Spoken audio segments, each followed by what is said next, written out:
స్వభావము. మన పాఠము స్వభావము. స్వభావము అనేది అదిగో 4 మాటల్లో బోర్డు మీద రాశారు. నెంబర్ 1 గుణములు. మనుషులు ఏముంటాయి, వ్యక్తులు ఏముంటాయి, గుణములు ఉంటాయి. గుణములు కలిస్తే స్వభావం ఏర్పడుతుంది. స్వభావము వ్యక్తిని లేదా వ్యక్తిత్వాన్ని సూచిస్తుంది. అప్పుడు ఆయన ఎలాంటి వ్యక్తితో తెలియాలంటే ఏం జరగాలి? క్రియలు జరగాలి. క్రియలు జరగాలంటే ఏముండాలి? శరీరం ఉండాలి. అలాగే దేవుడు మానవుడిని రూపిస్తే మానవుడు ఏమనుకున్నాడు అంటే తానంటే శరీరం అనుకుంటున్నాడు. నో, క్లియర్గా రాస్తుంది యెహెజ్కేలు గ్రంథము 3వ అధ్యాయము 19, 21 వచనాల్లో, నీవు శరీరము కాదు, నీవు శరీరము కాదు, నీవు ఆత్మవు. అవునా? క్లియర్గా చెప్పింది బైబిల్. దేవుడైన యెహోవా నేల వెంటితో నరుని నిర్మించి వాని నాశకానందములు జీవవాయుని వదగా నరుడు జీవాత్మ. నీవు ఆత్మవు, జీవాత్మవు. ఒక్కసారి దేవుని చేత, దేవుని పోలికలో, దేవుని స్వరూపంలో సృజించబడిన తర్వాత నీకు మరణం లేదు. నువ్వు నమ్మకపో, నీ దేహమే చచ్చిపోతుంది, నువ్వు చచ్చిపోవు. ఎందుకంటే చావున్న దేవుడు నిన్ను సృష్టిస్తే నీకు చావు వస్తుంది. దేవుడికి ఏం లేదు, చావు లేదు. కాబట్టి ఆయన స్వరూపానికి కూడా చావు ఉండదు. నీకు ఆరంభమే ఉన్న, అంతం లేదు. ఆ ఆరంభం ఎక్కడంటే తల్లి గర్భంలో నీకు ఆరంభం ఉంది. తల్లి గర్భంలో ఆరంభం ఉంది చెప్పాడు దావీదు, నా తల్లి గర్భమందు నన్ను నిర్మించిన వాడవు నీవే, నా అంతరంద్రియములను కలుగు చేసిన వాడవు నీవే. తల్లి గర్భమందు నిర్మించబడింది దేహము. ఆ దేహములోనికి దేవుడు పంపించిన అంతరంద్రియాలు ఆత్మ. అవునా? కాబట్టి ఇప్పుడు మనిషి ఎన్ని భాగాలు అయ్యాడు? 2 భాగాలు అయ్యాడు. ఒకటి ఆత్మ, 2 శరీరం. 99% మేము ఆత్మలం అనే సంగతి తెలియకుండానే భూమి మీద మానవులు శరీరం కోసం బ్రతికి చచ్చిపోతున్నారు. దీన్ని తిరిగి మతం అంటున్నారు, సత్యాన్ని చెప్తుండే. కాబట్టి నీవంటే ఎవరు, నేనంటే ఎవరు, ఆవిడంటే ఎవరు, ఆయనంటే ఎవరు? ఈ మాటలు ఆత్మకు సంబంధించినవి, శరీరానికి సంబంధించినవి కావు. దానియేలు గ్రంథము 7వ అధ్యాయము, యెహెజ్కేలు గ్రంథం తీసుంచారు కదా పక్కనే. దానియేలు గ్రంథము 7వ అధ్యాయం.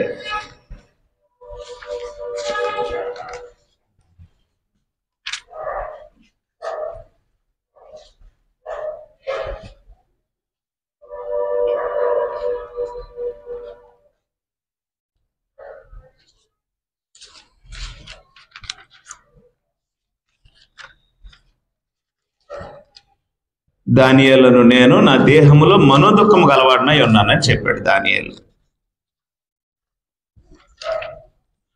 తీసారా? చదవండి 15వ వచనం. నాకు కలిగిన దర్శనములు నన్ను కలవరపరుచున్నందున దానియేలును నేను నా దేహములో మనోదుఖము గలవాడిని అయితని అన్నాడు. నా దేహము కదా. దానియేలు ఏమంటున్నాడు? నా దేహములో నేను ఉన్నాను అన్నాడు. నీ దేహంలో నువ్వు ఉన్నావు, కానీ నువ్వు నీ దేహము కాదు. నీ దేహంలో నువ్వు ఉన్నావమ్మా, నువ్వు దేహం కాదు. నీకు దేహము వస్త్రంగా ఇవ్వబడింది. ఓకేనా? నువ్వెందులోనున్నావు? ఇప్పుడు ఎవరైనా ఫోన్ చేశారు అనుకోండి, మీ ఆయన ఎక్కడ ఉన్నాడమ్మా అనేసరికి ఏం చెప్తారు? ఇంట్లో ఉన్నాడండి అంటాం. అవునా? అంటే నువ్వు ఇల్లు కాదు, నువ్వు ఎందులోనున్నావు? ఇంట్లోనున్నావు. అదే విధంగా నువ్వు ఆత్మవి, ఎందులోనున్నావు? అది సంగతి. కాబట్టి నువ్వు శరీరం కాదు, నువ్వు ఎందులోనున్నావు? నువ్వు శరీరంలో ఉన్నావు. దానియేలు శరీరం కాదు. దానియేలు ఎందులో ఉన్నాడు? దానియేలు శరీరంలో ఉన్నాడు. ఇది నమ్మితేనే నీ విడుదలకి మూలమవుతుంది. అంటే అర్థమైందా? ఇది నమ్మితే, ఇది అర్థమైతేనే రేపు నీ దాహాత్మలు విడిపోయినప్పుడు దాన్ని నువ్వు నమ్మగలుగుతావు, అంగీకరిస్తావు. లేకపోతే తలబాదుకుని ఏడుస్తావు. ఏదో ఒక రోజు ఇంట్లో నుంచి బయటికి వెళ్ళిపోతాం కదా, వెళ్ళిపోమా? అలాగే దేహంలో నుంచి ఆత్మ కూడా ఏం చేస్తాడు? వెళ్ళిపోతాడు. దేహంలో నుంచి ఆత్మ వెళ్ళిపోయినప్పుడు అప్పుడు ఆ ఆత్మ ఇది నా దేహం అని మరి అంటావు. కాబట్టి జాగ్రత్తగా మీరు గమనించినట్లయితే గుణములు అనేకములు ఉంటాయి. అవునా? అనేక గుణాలు కలిస్తే మనిషికి ఏమొస్తుంది? స్వభావం వస్తుంది. ఆ స్వభావమే వ్యక్తి. వ్యక్తి అంటే ఆత్మ. ఓకేనా? అప్పుడు ఈ ఆత్మ ఎందులో ఉంటాడు? శరీరంలో ఉంటాడు. కానీ శరీరమే ఆత్మ కాదు. మరి శరీరం ఎందుకు ఇవ్వబడింది? ఆత్మని మోయడానికి. అదొక ఘటం, అదొక ఇల్లు. అవునా? ఆ దేహం అనే ఇంటిలో, దేహం అనే గూడిలో, దేహం అనే ఘటములో నువ్వు ఉన్నావు. నువ్వు శరీరం కాదు. ఆ రకంగా దేవుడు ఏం చేశాడంటే గుణములు అనేకములు ఉంటాయి. అనేక గుణాలు కలిసి ఏమొస్తుంది? స్వభావం వస్తుంది. ఈ స్వభావమే వ్యక్తి. ఈ వ్యక్తి ఎవరు అంటే ఆత్మ, శరీరం కాదు.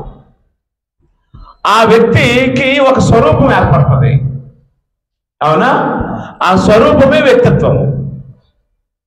స్వరూపమే వ్యక్తిత్వం. వ్యక్తి అంటే ఆత్మ, వ్యక్తిత్వం అంటే ఆయన రూపం, స్వరూపం. ఆయన రూపం, స్వరూపం. దేవుడు చెప్పాడు మన స్వరూపమందు మన స్వరూపం అన్నాడు కదా. కాబట్టి ఇప్పుడు స్వరూపము వ్యక్తిత్వం. వ్యక్తిత్వం అంటే తత్వం. ఓకేనా? ఈ వ్యక్తిత్వమే ఆయన యొక్క అంటే ఆమె లేదా ఆయన ఎలాంటివాడో చెప్పుకొని మనం పిలిచేది వ్యక్తిత్వమే. ఇప్పుడు డబ్బులు ఖర్చు పెట్టడం అనుకోండి, పిసినారంటాం, అదే ఆయన వ్యక్తిత్వం. డబ్బు ధారాళంగా దానం చేస్తాడు అనుకోండి, దానకారుడు అంటాం, అదే ఆయన వ్యక్తిత్వం. అన్నం పెట్టింది అనుకోండి, అందరికీ అన్నం పెట్టే స్వభావం ఉందనుకోండి, ఏమంటారు? తల్లిలాడుగా అంటారు. ఆమె ఆయన వ్యక్తిత్వం. అవునా? జగడగొండి అనుకోండి, తగులు గొడవలు ఎప్పుడు మనశ్శాంతి లేకుండా ఉందనుకోండి, అదే ఆయన వ్యక్తిత్వం లేదా ఆమె వ్యక్తిత్వం. కాబట్టి వ్యక్తి అంటే ఆత్మ, వ్యక్తిత్వం అంటే నీ స్వరూపం, అది నీ రూపం. అది రూపం బయటపడిపోయింది కదా అంటారు లేదా? చెప్పండి. స్వభావం బయటపడిపోయింది కదా. ఎన్నాళ్ళకి రూపము నిజ స్వరూపం చూశారు కదా అంటారు కదా. ఆ నిజ స్వరూపమే ఈ వ్యక్తిత్వము లేదా ఈ తత్వం. అప్పుడు ఈ వ్యక్తిత్వము ఈ తత్వము బయటపడాలి అంటే దేహం ఉంటేనే బయటపడుతుంది.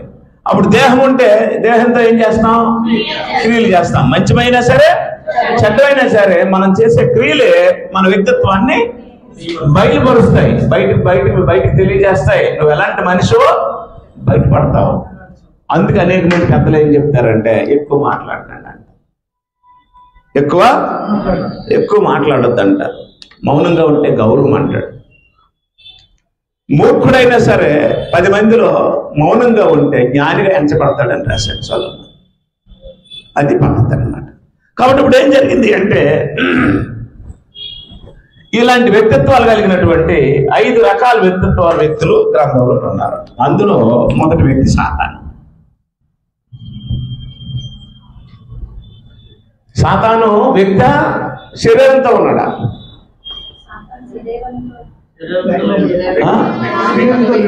సాతాను శరీరంతో ఉన్నాడా? సాతాన్ అంటే ఎవరు? ఒక ఆత్మ, చెడ్డాత్మ. అవునా? సాతానికి ఏం లేదు, శరీరం లేదు. మీకు ఎవరైనా ఎక్కడైనా సరే సాతాను బొమ్మలు చేస్తే మాత్రం అవి సాతాను అని నమ్మకండి. సాతానికి రూపం లేదు. సాతాన్ అనేవాడు ఎలా ఉంటాడు మనకెవరికి తెలియదు. ఆయనకి శరీరం లేదు, ఆయన ఒక దురాత్మ. కాబట్టి తనకు శరీరం లేనప్పుడు ఎవరు వచ్చినా ఎవరికైనా చూడకండి, చూడవలసిన అవసరం మీకు లేదు. సాతాన్ అనే ఒక వ్యక్తికి శరీరం లేని కారణం చేత ఇతరుల శరీరాన్ని వాడుకుంటాడు. అవునా? ఏదైనా పామును వాడుకున్నది ఎవరు? సాతాన్. ఆయనకి శరీరం లేదు, మాట్లాడలేడు కదా, అందుకు ఎవరిని వాడుకున్నాడు? పావును వాడుకుంటాడు, గాడిదని వాడుకుంటాడు, కుక్కను వాడుకుంటాడు, మనిషిని వాడుకుంటాడు, ఆడళ్ళు వాడుకుంటాడు, పురుషులు వాడుకుంటాడు, పిల్లలను వాడుకుంటాడు. దేన్నైనా సరే వాడుకునే ఆ అలవాటు ఎవరికి ఉంది? సాతానుకు ఉంది. ఎందుకు వాడుకుంటాడు? వాడికి శరీరం లేదు. వాడికి ఏం లేదు, వాడికి శరీరం లేదు. ఇప్పుడు 2 చేతులు లేనోడు ఉన్నాడు అనుకోండి, నీళ్ళు తాగాలనుకోండి, అప్పుడు ఏం చేస్తాడు? కొంచెం నీళ్ళు పట్టవా అంటాడు కదా. వాడికి చేతులు లేని కారణం చేత చేతులు ఉన్నోడు ఏం చేస్తాడు? నీరు ఇస్తాడు, మాత్రలు వేస్తాడు, అన్నం పెడతాడు. ఆ రకంగా శాతానికి ఏమి లేదు, శరీరం లేదు. కాబట్టి ఎవరి శరీరైనా వాడుకుంటాడు, ఏ శరీరాన్ని వాడుకుంటాడు. పాము శరీరాన్ని వాడుకుంటాడు, చేపనైనా వాడుకుంటాడు, మొసలైనా వాడుకుంటాడు. వాడు ఏదైనా వాడుకొని వాడు అనుకున్నది సాధించాలన్నది ఆయన యొక్క ఉద్దేశం. కాబట్టి సాతాను ఒక ఆత్మ. సాతాను ఎవరు? ఆత్మ. సాతాను ఆత్మే, సాతానికి శరీరం లేదు. అయితే సాతానికి స్వభావం ఉంది. శరీరం లేదు కానీ ఏముంది? స్వభావం ఉంది. చూడండి యోహాను సువార్త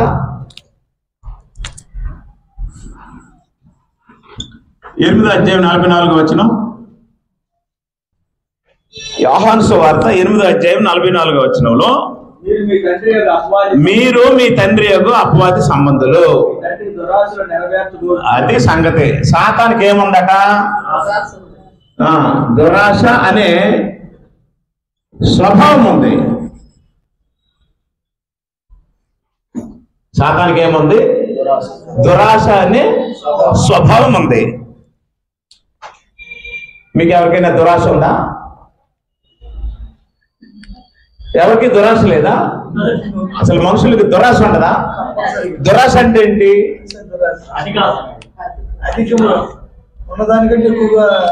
దురాశ.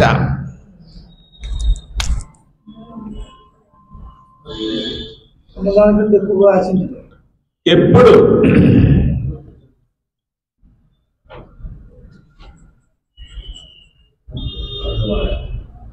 సంతృప్తి చెందని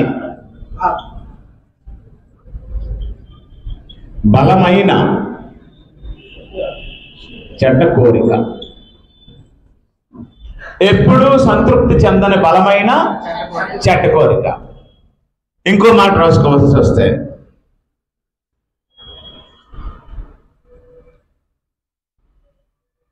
ఎప్పుడు సంతృప్తి చెందని బలమైన చెడ్డ కోరికే దురాశ.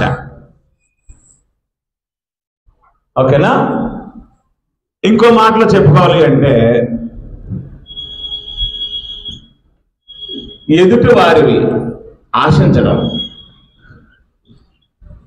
ఇంకో మాటలో చెప్పుకోవాలంటే తనది కాని దాని కొరకు ఆశపడటం దురాశ.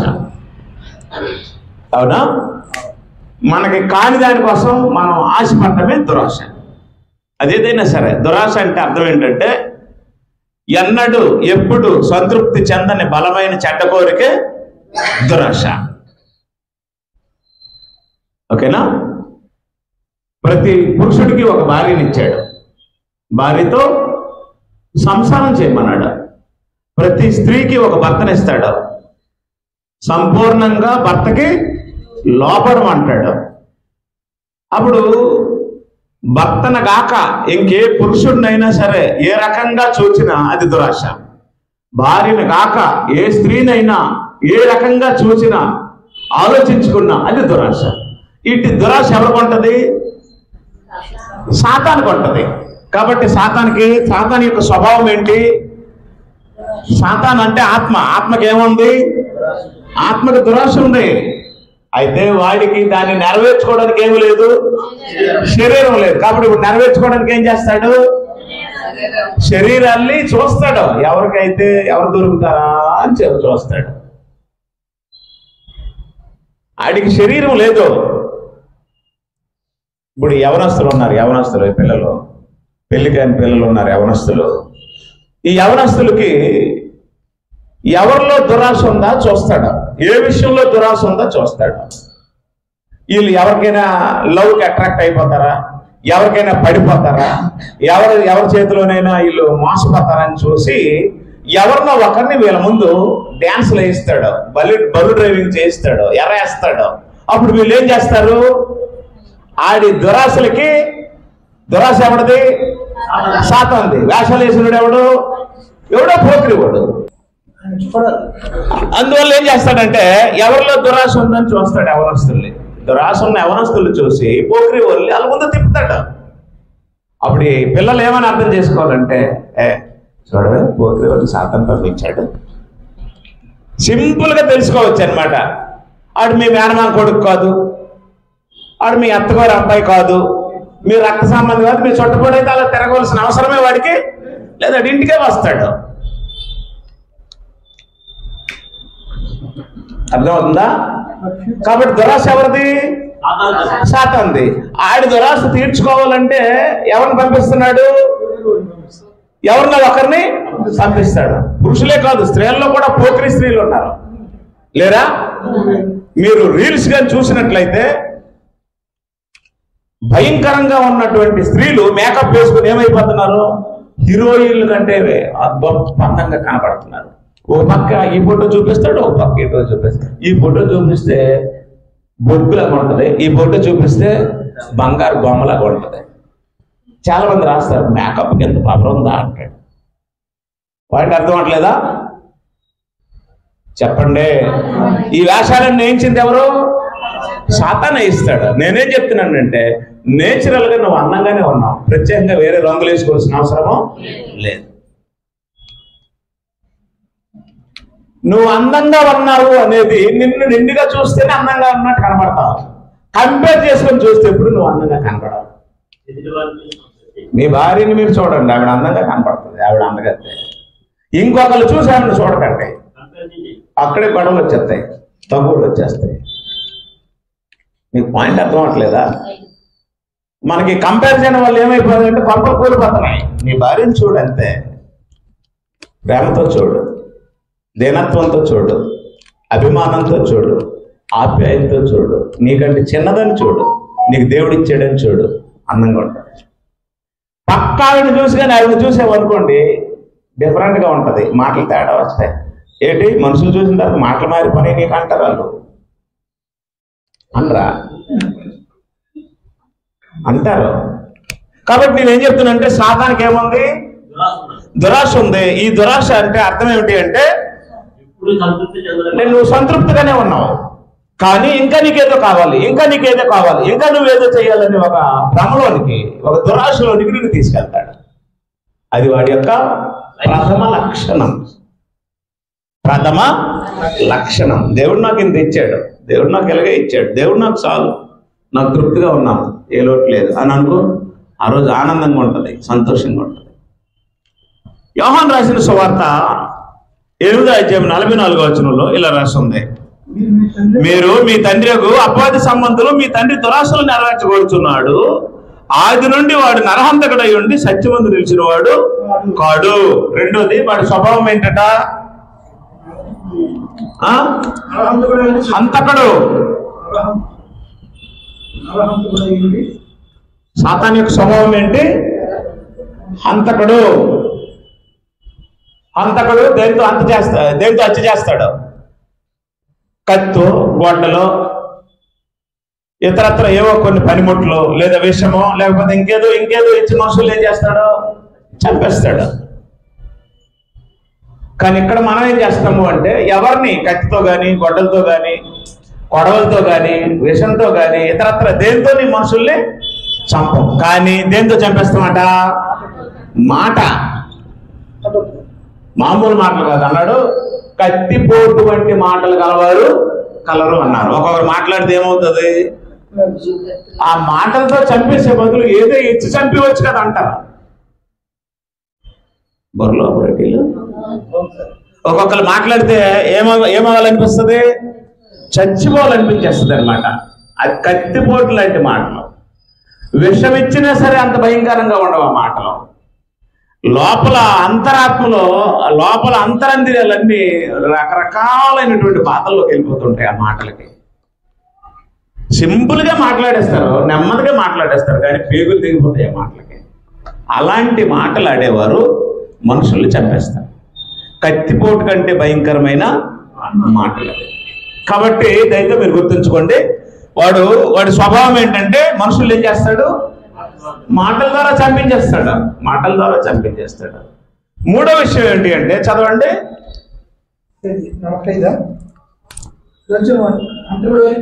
వాడు నరహంతకుడు, వాడు సత్యమంది నిలిచిన వాడు, సత్యమే లేకపోతే వాడు ఏమవుతాడు? అబద్ధికుడు. సాతాను యొక్క స్వభావం ఏంటి? అబద్ధము అని యొక్క స్వభావం. వాడు అబద్ధం ఆట. సాతాను అబద్ధం ఆడుతాడా?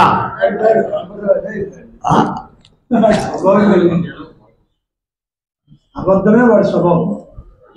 నేను అంటున్నా, మీకు అర్థం అవట్లే. సాతాను అబద్ధం ఆడతాడా? వాడి స్వభావం అబద్ధమా? వాడి స్వభావం అబద్ధము కాబట్టి వాడు ఏం చేస్తాడు? అప్పుడు అబద్ధం ఎవరు ఆడుతారు? ఎవరిని వాడుకుంటే. కాబట్టి ఇప్పుడు అబద్ధాలు ఆడేది ఎవరు? వాడి ఏజెంట్లు. వాడి స్వభావము అబద్ధం ఆడటం. నీకు అర్థం అవట్లేదా? వాడు అబద్ధం ఆడడం. వాడు ఏం చేస్తాడు?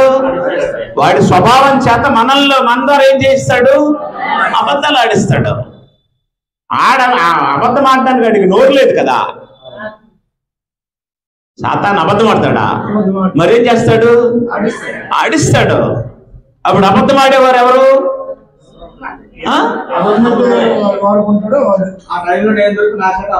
ఆడిస్తాడు. అబద్ధం ఆడించడం అంటే వాడి స్వభావం అబద్ధం అండి. వాడి నైజం అది. వాడు ఏం చేస్తాడు? ఆడిస్తాడు. వాడు ఆడ్డు ఆడాలి ఆడుతాడు. నీకు నోరు ఎక్కడ ఉంది? మీకు అర్థం అవట్లేదా? వాడికి ఏం లేదు, ఆడడానికి నోరు లేదు. కాబట్టి వాడి స్వభావాన్ని మన మీద రుద్ది మన చేత ఏం చేస్తాడు? మాటకొక అబద్ధం, పూటకొక అబద్ధం. ఇప్పుడు ఏం జరిగింది? అబద్ధం అంటే ఏంటో ఎరగని పసిబిడ్డలు లాంటి మనము తల్లి గర్భంలో నుంచి వచ్చాం కదా. వచ్చామా లేదా? వచ్చినటువంటి మనం ఈరోజు ఏమయ్యాం? మోస్ట్ సీనియర్లమయ్యాం. అందులోనూ మోస్ట్ సీనియర్లమయ్యాం అబద్ధాల్లోనూ. దానికి జనకుడు ఎవరు? సాతానే. ఏదైనా తోటలో పామును వాడుకున్నాడు, ఈరోజు మనుషులు వాడుకుంటున్నాడు. అంతే తేడా. ఇది నిజమా? ఈ తోట చెట్టులో దేని ఫలములైనను తినకూడదని దేవుడు మీకు ఆజ్ఞాపించిన సాతాను అన్నాడా? పాముతో అనిపించాడా? సాతాను ఏమనలేదు. అడిగి దేహం లేదు. అలాగ ఆలోచించాలి. సాతాను అండో ఏం చేస్తాడు? అనిపిస్తాడు. అప్పుడు మనం గ్రహించవలసిన విషయం ఏంటంటే ఇది నీ నోట్లో నుంచి వచ్చింది కాదు, ఇది నువ్వు వాటిలో ఎక్కడో నేర్చుకున్నావు నువ్వు అని అంటాం కదా. ఆ రకంగా అనమాట. వాడి స్వభావం ఏమో అబద్ధం ఆడటం వాడి స్వభావం. కానీ వాడు ఆడలేడు. కానీ ఏం చేస్తాడు? నువ్వు వాడు ఎక్కడున్నావురా అని అడిగావనుకోండి, ఎక్కడ అనేస్తాడు. ఎక్కడో అంటాడు, కానీ ఏమంటాడు? ఇక్కడే. ఎటు వెళ్ళవరా అంటే ఎటు వెళ్ళలేదు అంటాడు. పాయింట్ అర్థం అవ్వట్లేదా? ఈ అబద్ధాలు మన చేత ఆడించేది ఎవరు? సాతాను. అలాగ ఆడించడానికి వాడికి ఏముంది? స్వభావం ఉంది. ఆ స్వభావాన్ని ఎవరి మీద చూపిస్తున్నాడు? మనమే చూపిస్తాడు. చిన్న మాట, మనం ఫోన్ చేస్తామా? ఫోన్ చేసి నెంబర్ డిలీట్ చేస్తామా చేయమా?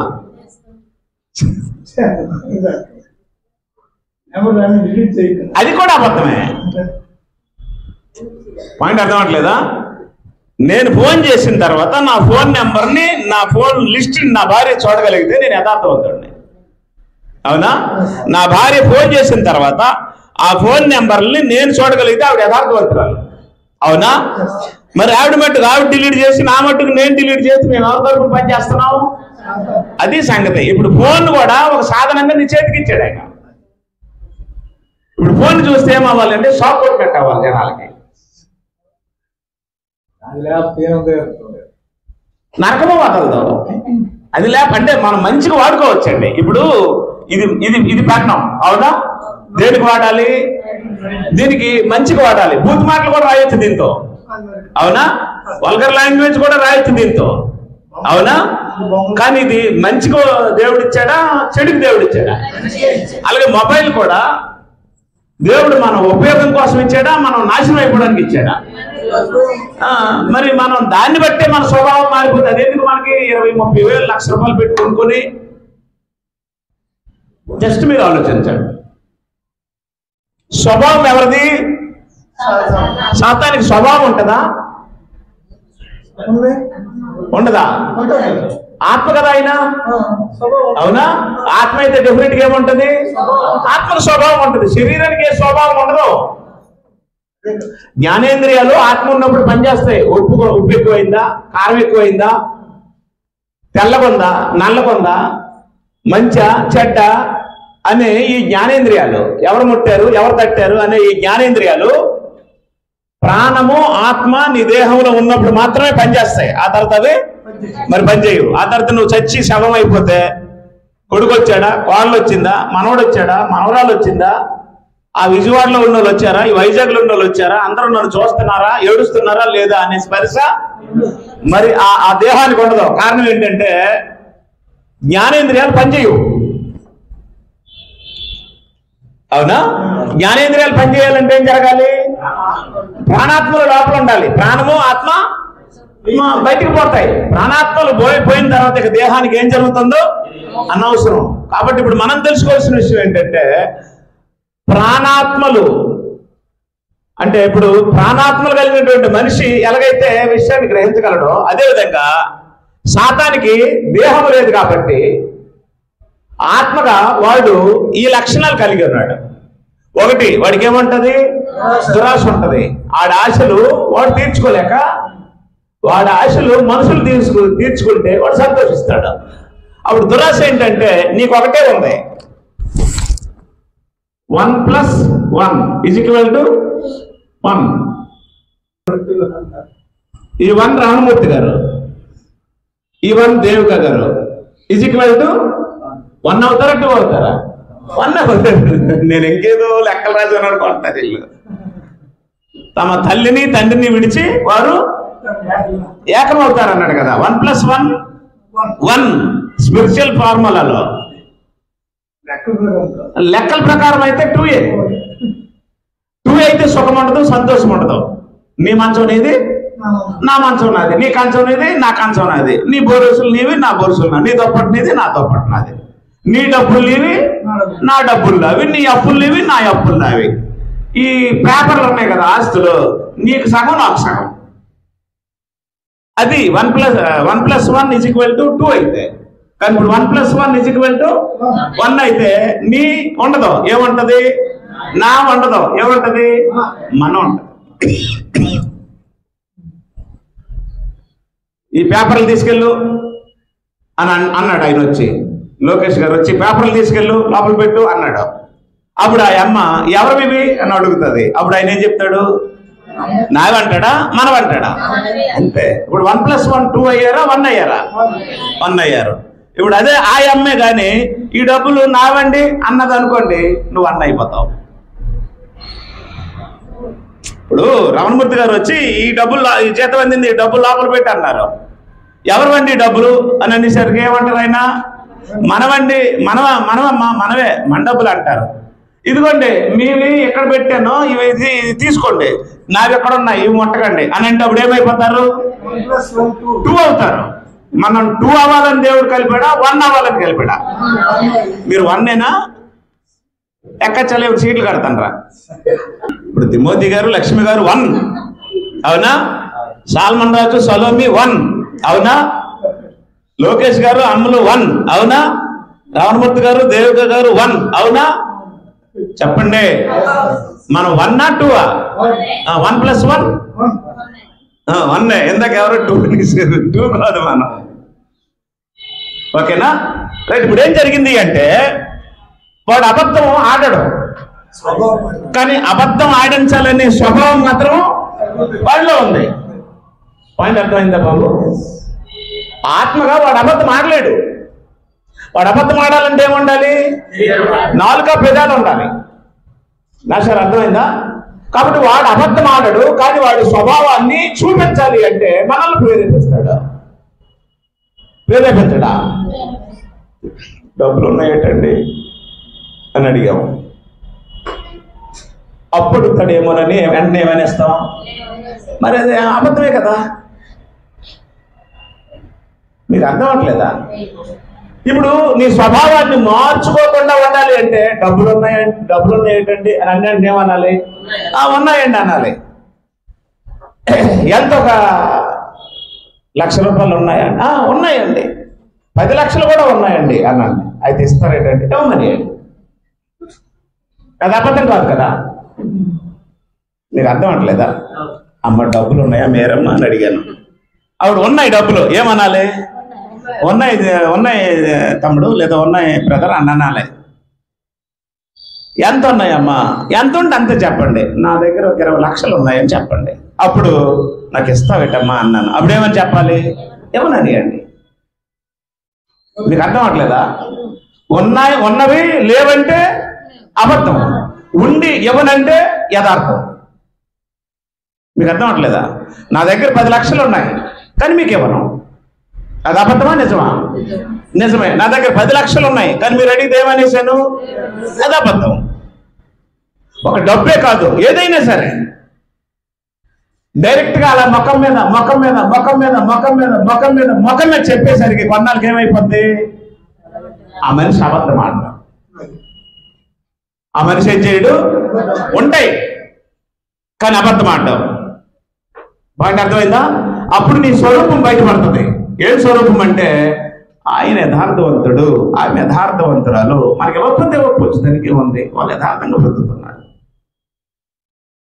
ఆ రకంగా మనం తెలుసుకోవాల్సిన విషయం ఏంటి అంటే సాతాను ఒక ఆత్మ. సాతానికి మనలాగా శరీరం లేదు. సాతాను తాను ఆత్మగా కొంత స్వభావాన్ని కలిగి ఉన్నాడు. ఆయన స్వభావంలో ఉండే లక్షణాలు ఏంటంటే, ఒకటి దురాశ. దురాశ అంటే నీకు కలిగినది కాకుండా ఇంకా నీకు కావాలనే ఒక కోరికను నీలో ప్రేరేపిస్తాడు. కలిగిన వాడితో తృప్తి పడండి అనేది ఆయన యొక్క స్వభావము కాదు. అందువల్ల దొంగతనాలు, మోసాలు, అక్రమాలు, అన్యాయాలు చేయిస్తాడు. వాళ్ళు ఏమైనా బాగుపడతారా అంటే బాగుపడతారు. చివరికి వాళ్ళు కూడా ఏమైపోతారు? సర్వనాశనం అయిపోతారు. మీకు తెలుసో లేదో, సాతాను చేతిలో పడినోడు బైబిల్ ప్రకారం చరిత్రలో ఎవడు బాగుపడలేదు. సాతాను బాగు చేసేవాడు కాడు. రెండో లక్షణం ఏంటంటే వాడు నరహంతకుడు. వాడు హత్య చేయడు కానీ ఏం చేస్తాడు? ఇతరులని మనిషి చంపుకునేటట్లు ప్రేరేపిస్తాడు. ఇప్పుడు చెప్పండి, కయీను హేబేలు చంపాడా? హేబేల్ని కయీను చంపాడా? సాతాను చంపాడా?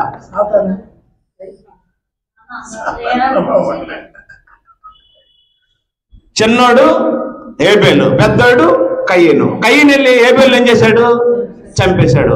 కయీను హేబేల్ని చంపాలనే కాంక్ష ఎవరిది? కోరిక ఎవరిది? సాతానుది. కానీ వాడు చంపగలడా? చంపాలంటే అడిగి ఏముండాలి? చేతులు ఉండాలి. కానీ చేతులు లేవు కదా. అప్పుడు ఇప్పుడు ఎవరి చేతులు వాడుకున్నాడు? కయీను చేతులు వాడుకున్నాడు. అప్పుడు కయీను ఏమైపోయాడు? నేరస్తుడయ్యాడు, హంతకుడయ్యాడు. ఇప్పుడు కూడా ఒక మనిషి తిట్టేటట్లు, ఒక మనిషి దూషించేటట్లు, ఒక మనిషి చూసి ఈర్ష్యపడేటట్లు, ఒక మనిషి వారవలేనట్లు, ఒక మనిషి మీద ఒక మనిషిని ప్రేరేపించి మాట్లాడించేది ఎవరు? సాతానే. అది వాడికి ఇష్టం. సహజంగా మనం ఏమనుకుంటామంటే ఆయనంటే నాకు ఇష్టం లేదు, ఆవిడంటే నాకు ఇష్టం లేదు అని అనుకుంటాం కదా. మనుషుల్ని ఇష్టపడకపోవడం అనేది సాతానికి ఇష్టం. కాబట్టి వాడుకున్నటువంటి మరొక లక్షణం ఏంటంటే వాడు హంతకుడు. అయితే ఇప్పుడు మాటల చేత చంపించేస్తాడు మనుషుల్ని. వాడుకున్న మరొక లక్షణం ఏంటంటే వాడు అబద్ధికుడు. వాడు ఏం చేస్తాడు? వాడు ఆడు. సాతాను అబద్ధాలు, సాతాను హంతకుడే కానీ వాడు హత్య చేయుడు. వాడు ఏం చేస్తాడు? చేయిస్తాడు. సాతాను అబద్ధికుడే, వాడు ఆడడు కానీ ఏం చేస్తాడు? అందరి చేత అబద్ధాలు ఆడిస్తాడు.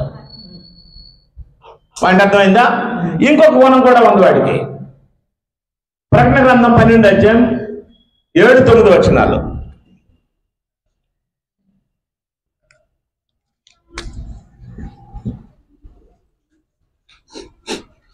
ప్రకటన 12:7-9. అంతటా యుద్ధం జరిగింది. యుద్ధం చేయవలని ఉండగా యుద్ధం చేసి కానీ గెలవలేకపోయింది.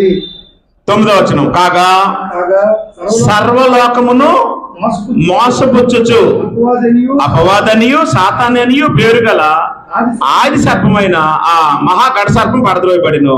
అది భూమి మీద పడద్రోయబడిను. దాని దోతలు దానితో కూడా ఏం చేయబడ్డారట? పడద్రోయబడ్రి. అడుగున్నటువంటి ఇంకొక లక్షణం ఏంటి? మోసం. వాడికి ఉన్నటువంటి సాతానికి ఉన్న ఇంకొక లక్షణం ఏంటి? మోసం.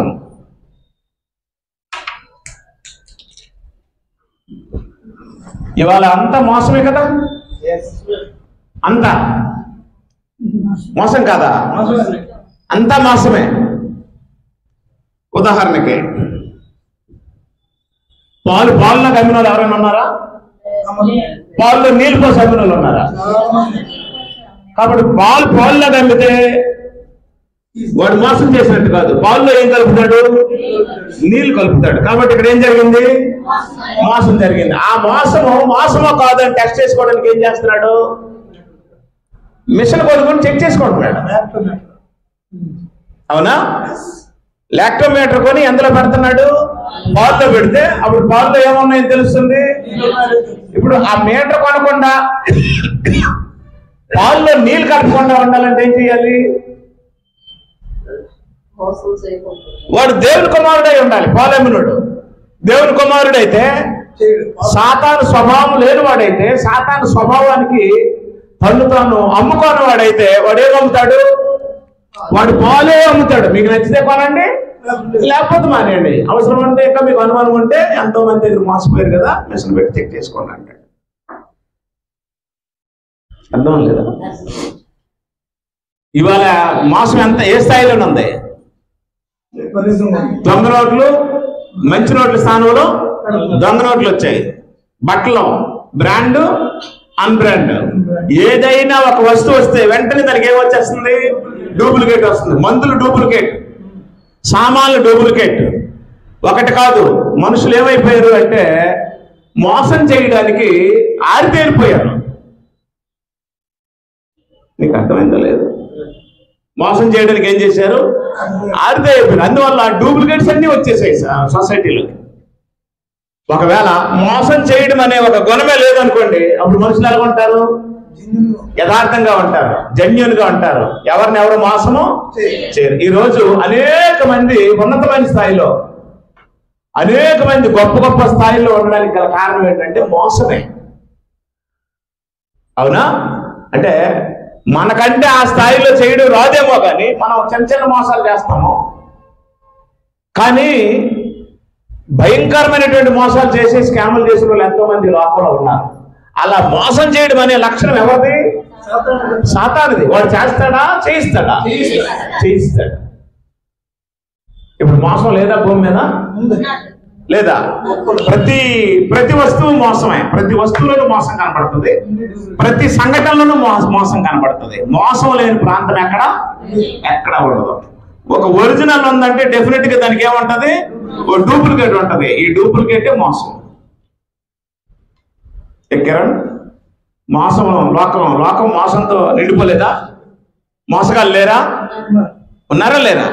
అన్నిట్లోనూ మోసమే. అన్నిట్లో. ఒక పాలు నీళ్ళే కాదు, మందుల్లో మోసం, బియ్యంలో మోసం, మంచినీళ్ళలో మోసం. మీరు ఎలా చూసుకోండి. పెట్రోల్లో మోసం. వంకకెళ్తే అదొక డౌట్, కిరసనాలు కల్పించాడో లేదా ఏది కల్పించాడో. కారణం ఏంటంటే మోసం మోసం మోసం. ఎక్కడ చూసినా మోసం. అవునా? ఇంతకీ మోసగాడు ఎవరు? సాతాను. వాడు చేయగలడా? ఇప్పుడు పెట్రోల్ బంక్ ఉంది, 1000 లీటర్ల ట్యాంక్ వచ్చింది. దాంట్లో ఒక ఎన్ని లీటర్లు కలిపితే బాగుంటుంది అంటే 1000 కలిపితే బాగుంటుంది. ఒక 50 లీటర్లు. మోసం చెయ్యాలనే స్వభావం ఎవరిది? మోసం చెయ్యాలనే గుణం ఆడిదైతే వాడు చెయ్యట్లేదు సుమి. వాడు ఏం చేస్తున్నాడు? వాడు చేయిస్తున్నాడు. అందుకే ఈ తూనికలు కొలతల శాఖ వచ్చింది, వెయిట్స్ అండ్ మెజర్మెంట్స్ వచ్చాయి. అవునా? అసలు అందరికి ఈ మోసం చేసే స్వభావమే లేకపోతే ఒకరినొకరు అనుమానించుకోవాల్సిన అవసరమే లేదు. ఇవాళ మోసం, భార్య దగ్గర భర్త మోసం, భర్త దగ్గర భార్య మోసం, తల్లిదండ్రుల దగ్గర పిల్లల మోసం. మోసం చేసి డబ్బులు ఖర్చులు పట్టుకెళ్ళిపోయి తల్లిదండ్రులు ఏడిపిస్తున్నారు. పిల్లలు వచ్చిన జీతాలు తల్లిదండ్రులకి ఎవరు మోసం, ఏం చేస్తారో తెలియదు. మోసం మోసం మోసం మోసం. ఆ మోసం అనే గుణం ఎవరిది? సాతానుది. చేయిస్తున్నాడు ఎవరి చేత? మన చేత. పెన్షన్లు అందిన వాళ్ళు కూడా మోసం. అవునా? మీకు ఇక్కడ ఎవరికైనా పెన్షన్లు వస్తాయా? ఎంత వస్తుంది? 4,000 వస్తుంది. దేవుడికి ఎంత ఇవ్వాలి? 3,000. 3,000 వద్దులే, 400, 500 దేవుడికి వేసి మిగతాది నీది. అంటే మనకి ఒక 10 రూపాయలు వచ్చింది అనుకోండి, అందులో దేవుడి సొమ్ము ఎంత? రూపాయి. మనకు ఒక 1,00,000 రూపాయలు వచ్చింది అనుకోండి, అందులో దేవుడి సొమ్ము ఎంత? 10,000కి పైన మీ ఎంత వేయాలనుకోండి, 10,000 తగ్గకూడదు అసలు. అది జరగకపోతే మనం ఎవరిని మోసం చేస్తున్నాం? దేవుడు మోసం చేయలేదు, మనమే దేవుడి దగ్గర మోసపోతున్నాం. దేవుడు చెప్పాడు, మోసపోకుడి, దేవుడు విక్రింపబడడం. నువ్వు విత్తిన దాన్ని బట్టే పంట మోస్తావు అన్నాడు. నేను అందుకే మీకు చాలాసార్లు చెప్పాను, మీకు డబ్బులు వస్తాయి, జీతాలు అందుతాయి, కరెన్సీ మీ చేతికి వచ్చినప్పుడు దురాశ పుట్టేది. జాగ్రత్త, ఎంత సొమ్మే, ఎంత దేవుడికి వేసేయాలి అనిపిస్తుంది. ఎవడి సొమ్ము వేస్తున్నావు? ఎవడి సొమ్ము అది? దేవుడి సొమ్ము అది. దేవుడికి ఇచ్చిన డబ్బులు, నీ సొమ్ము కాదు అది. నా చేతికి డబ్బులు అందుతాయి లేదా? అందులో దేవుడి సొమ్ము దేవుడికి తెస్తాను, అది దేవుడిది. అది ఆయన ఇస్తే మిగతాది నాది. అందులోనూ కమిషన్ కొట్టి అందులోనూ వేషాలు వేసామనుకోండి, మోసం. దేవుడి దగ్గర కూడా మనుషులు ఏం చేస్తున్నారు? నేనేం చెప్తున్నానంటే, నువ్వు వేషాలు వేయడానికి, మోసం చేయడానికి ఆయన విగ్రహం కాదు, నిగ్రహం లేనోడు కాదు. ఆయన అంతరంద్రియాలు, హృదయాలు పరిశోధించిన వాడు. నీ వేషాలు, నీ దొంగ వేషాలు అన్నీ తెలిసిపోతాయి ఆయనకి, నీ నాటకాలన్నీ తెలిసిపోతాయి ఆయనకి. కాకపోతే ఏం చేస్తాడంటే, నవ్వుకొని పిచ్చివాడ, పిచ్చిదానా, పొందవలసింది పోగొట్టుకుంటున్నావు అని బాధపడతాడు. అవునా? పొందవలసిందంటే అర్థం ఏంటి? మనం ఇస్తేనే మనకిస్తాడు. అవునా? ఇన్ని విత్తనాలు ఇంట్లోనే ఉన్నాయి, ఇన్ని విత్తనాలు కొంచెడు ఉన్నాయి, విత్తనాలు ఇంట్లో కొంచెడు ఉన్నాయి. ఈ కొంచెడు విత్తనాలు పొలంలోకి పట్టుకెళ్ళి ఏం చేస్తాం? అలా చల్లేస్తే ఎన్ని కొంచెలు వస్తాయి? ఎన్నో కొంచెలు మన ఇంటికి వస్తాయి. ఆ కొంచెలు కూడా తినేస్తే ఏమీ రాదు. అందువల్ల ఆయనకిచ్చి పొందగలిగిన వాడు ఎవడని రాసం. కాబట్టి మనం ఎవరి దగ్గర మోసపోకూడదు? దేవుడి దగ్గర మోసపోకూడదు. వాడికి మోసం చేసే గుణం ఉంది. నిన్ను వాడుకుంటాడు, నిన్ను మోసగత్తిగానో మోసగాడిగానో చేస్తాడు, నీ చేత అబద్ధాలు ఆడిస్తాడు, నీలో దురాశను పుట్టిస్తాడు, నీ చేత ఏ పనైనా చేయిస్తాడు. అలాంటి తంత్రాలు కలిగిన వాడు సాతాను. ఇంకొక గుణం ఉంది వాడికి. వాడు సహోదరుల మీద ఏం చేస్తాడట? నింద వేస్తాడట. చూడండి, ప్రకటన గ్రంథం 12వ అధ్యాయము 10వ వచనం. మరియు ఒక గొప్ప స్వరము పరలోకమందు ఏలాగ చెప్పుడు వెంటనే, రాత్రింపగళ్ళు మన దేవుని ఎదుట మన సహోదరుల మీద నేరము మోపువాడైన అపవాది పడద్రోయబడి ఉన్నాడు. కాబట్టి సహోదరుల మీద ఏం చేస్తాడట? నేరం మోపుతాడు. నేరము మోపుట అనేది అది గుణం. ఇంతకీ నేరం ఎవరి మీద మోపుతాడు? సహోదరుల మీద. సహోదరుల మీద ఏం మోపుతాడు? సహోదరుల మీద నేరం మోపకూడదు. అతను మంచోడైనా చెడ్డోడైనా, మంచిదైనా చెడ్డదైనా, బలహీనమైన సహోదరైనా బలమైన సహోదరైనా, బలహీనుడైన సహోదరుడైనా బలమైన సహోదరుడైనా, మనందరము క్రీస్తునందు అవయవాలము. మనందరము క్రీస్తుకి శరీరంగా ఉన్నాం. అన్ని అవయవాలు ఒకలాగా ఉండవు. ఉంటాయా? ఉంటాయమ్మా? మన శరీరంలో ఉండే అవయవాలు అన్ని సమానంగా ఉన్నాయా? హెచ్చుతగ్గులు ఉన్నాయా? సంఘంలో ఉండే మనుషులు కూడా ఎలా ఉంటారు? హెచ్చుతగ్గులుగానే ఉంటారు. తలంతుల్లో హెచ్చుతగ్గులు ఉంటాయి. రామమూర్తి గారి లాగా నేను పాడలేను, నాలాగా ఆయన వాక్యం చెప్పలేను. అయినా మేమిద్దరం ఎందులో ఉన్నాము? శరీరంలోనే ఉన్నాం. మేమిద్దరం క్రీస్తు శరీరంలోనే ఉన్నాం. ఆయన ఒక అవయవము, నేను ఒక అవయవము. ఈ అమ్మ వచ్చి పరిచయం చేసినట్టు నేను చేయలేను. ఆ అమ్మ పరిచయం చేస్తుంది, ఆవిడ ఒక అవయవము. ఈయన పాటలు పాడినట్టు లేదా ఈయన వాక్యం చదివినట్టు నేను చదవలేదు. తిమోతి గారు చదివినట్టు ఆయన ఒక అవయవం. ఈ చిన్న బాబు వచ్చి కూడా మంచినీళ్ళు అందిస్తాడు, లేకపోతే ఏదో పని చేస్తాడు. ఆయన ఒక అవయవం. అందరూ సమానంగా ఉంటారా? హెచ్చుతగ్గులు ఉంటాయా? కాబట్టి హెచ్చుతగ్గులు ఉన్న సహోదరుల మీద ఏం మార్పకూడదు? నేరం మార్పకూడదు, నిందలేయకూడదు. ఒక శరీరంలో ఉండే అవయవాలన్నీ శరీర క్షేమం కోసం ఎలాగైతే పనిచేస్తాయో, ఒక సంఘంలో ఉండే మెంబర్స్ అందరూ సంఘ క్షేమం కొరకు అలా పని చేయాలి. అప్పుడు సంఘము క్షేమంగా ఉంటది. అన్నిటికీ ఒక్కడే ఉంటే ఏ స్థానిక సంఘము క్షేమంగా ఉండదు. ఇప్పుడు అన్ని నేను ఒక్కడిని చేయగలనా? చెయ్యొచ్చా? చేయకూడదు. ఎందుకంటే అన్ని అవయవాలు కాదు, నేను ఒక అవయవాన్ని. ఆయన ఒక అవయవము, ఆయన ఒక అవయవము, ఆయన ఒక అవయవము, ఈయన ఒక, మీరు ఒక పార్ట్, మీరు ఒక పార్ట్. ఈ క్రీస్తు యొక్క శరీరంలో మనందరం ఏమై ఉన్నాం? రకరకాలైనటువంటి అవయవాలుగా ఉన్నాం. ఒక్కొక్కరిది ఒక్కొక్క డిపార్ట్మెంట్. చాలా మందికి అర్థం కాని విషయం ఏంటంటే, ఒక మనిషి వల్ల ఇదంతా జరిగిపోద్ది అనుకుంటారు. ఒక మనిషి ఒక అవయవమే, ఇది ఒక అవయవమే. అవునా? చెప్పండి, ఎప్పుడు పనిచేస్తుంది ఇది? లూసి ఎప్పుడు పనిచేస్తుంది? ఫింగరు ఓటేసినప్పుడు పనిచేస్తుంది. అంతే కదా? అది మీరు ఇదేమండి వేస్తాడేటే,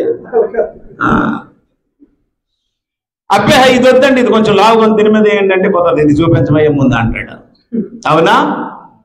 మరి పని చేసిందా లేదా? అప్పుడు ఓటేసిన తర్వాత ఏం చేస్తాం మనం?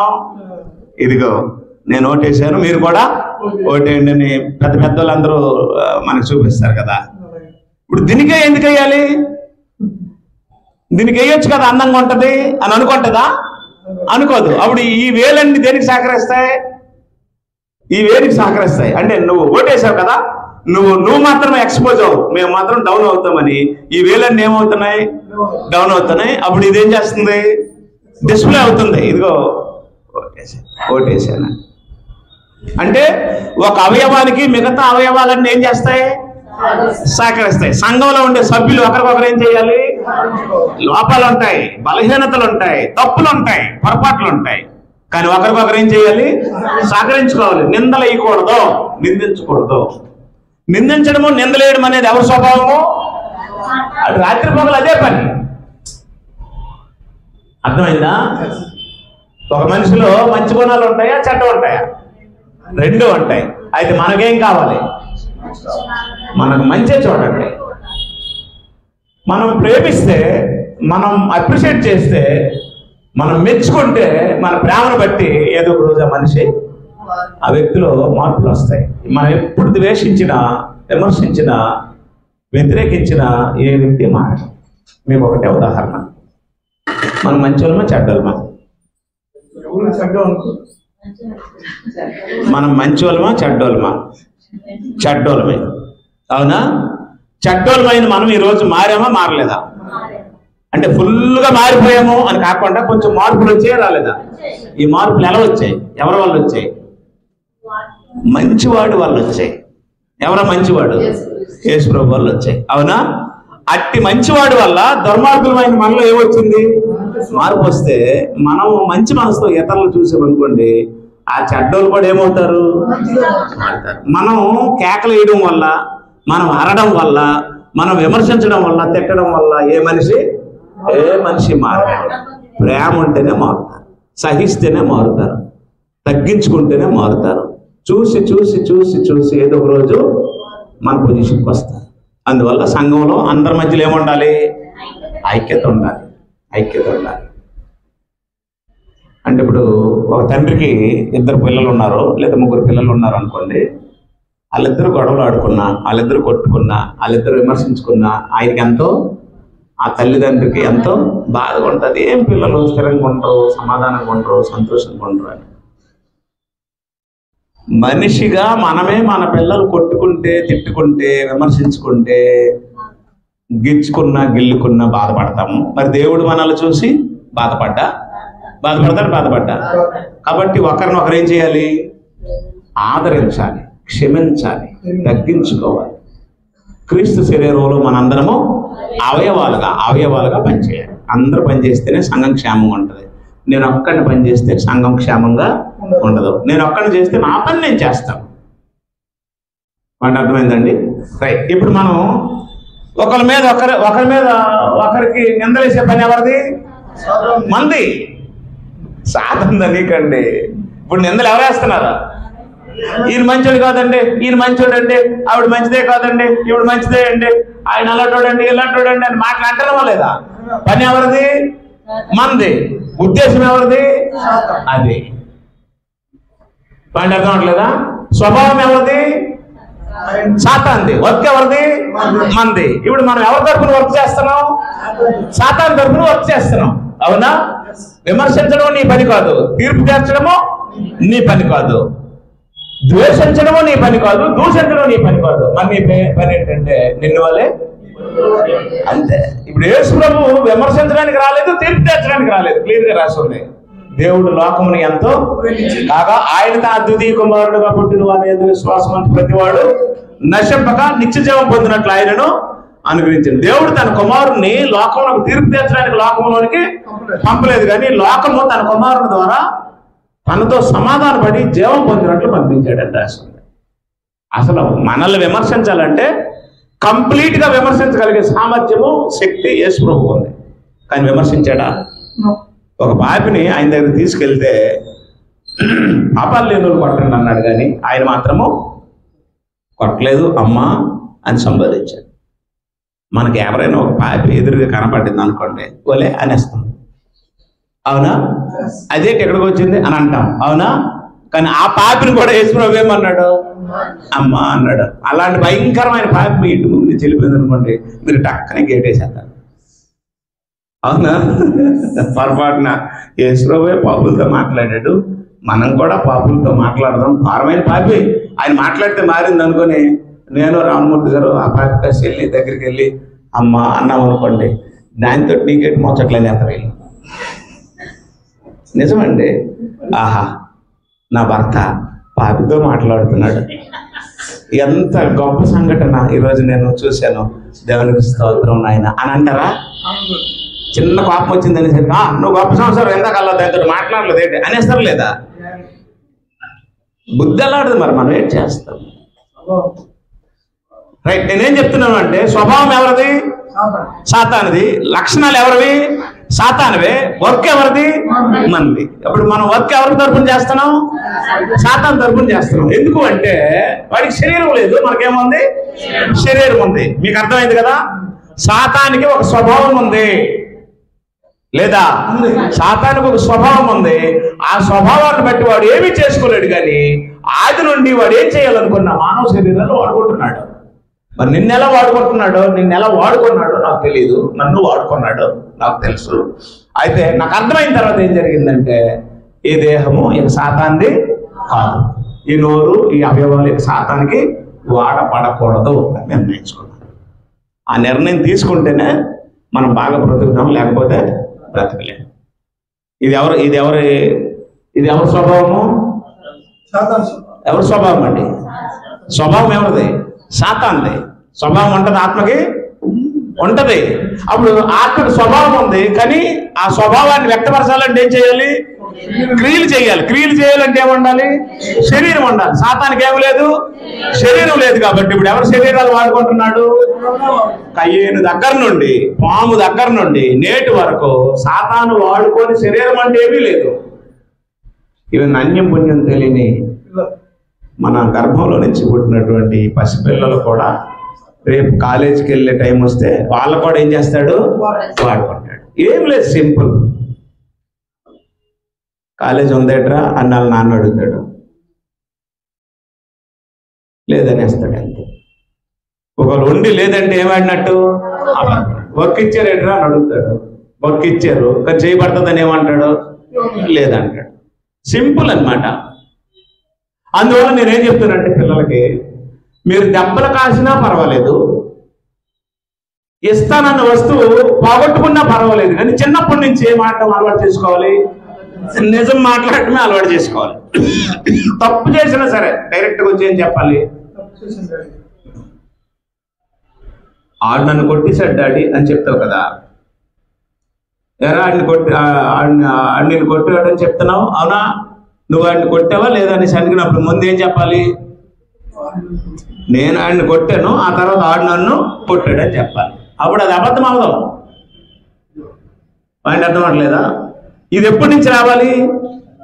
చిన్నప్పటి నుంచి రావాలి. అంటే తప్పే చెయ్యు, 10,000 పట్టుకెళ్ళి ఖర్చు పెట్టేసి తప్పు చేసావు, ఆ తప్పు కూడా డైరెక్ట్గా వచ్చి ఏం చేయాలి? డైరెక్ట్గా వచ్చి నాన్నకి చెప్పాలి, నాన్న నేను 10,000 ఇలా పనులు ఖర్చు పెట్టేశాను. ఆ యథార్థత అనేది, ఆ అబద్ధం ఆడనే లక్షణం అనేది చిన్నప్పటి నుంచి మనుషుల్లో ఉత్పత్తి అవ్వాలి. నేను ఒకటే చెప్తాను మా పిల్లలకి, మీరు పొరపాటు చేసినా డైరెక్ట్గా చాలా నిజం చెప్పండి, నేను అబద్ధం అప్పుడు చెప్పండి అని చెప్తాను. ఓకేనా? ఇలాంటివి 5 రకాలైనటువంటి స్వభావాలు ఉన్నాయి. అందులో నెంబర్ 1 ఎవరి గురించి మాట్లాడుకున్నాం? సాతాను గురించి మాట్లాడుకున్నాం. తర్వాత ఇంకొక వ్యక్తి గురించి మాట్లాడుకున్నాం.